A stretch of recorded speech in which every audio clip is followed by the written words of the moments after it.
রাস্তা ও ড্রেনের দাবিতে আমবাসা কমলপুর সড়ক অবরোধ করল এলাকার লোকজন। বেশ কয়েক বছর ধরে কুলাই ঘণ্টাছড়া এলাকার ড্রেনটি বেহাল অবস্থায় পরিণত হয়ে আছে।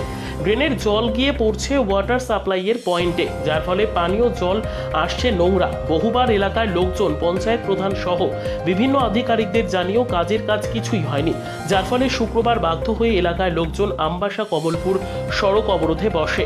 দীর্ঘক্ষণ চলে অবরোধ। ঘটনার খবর পেয়ে ছুটে আসে আমবাসা থানার পুলিশ।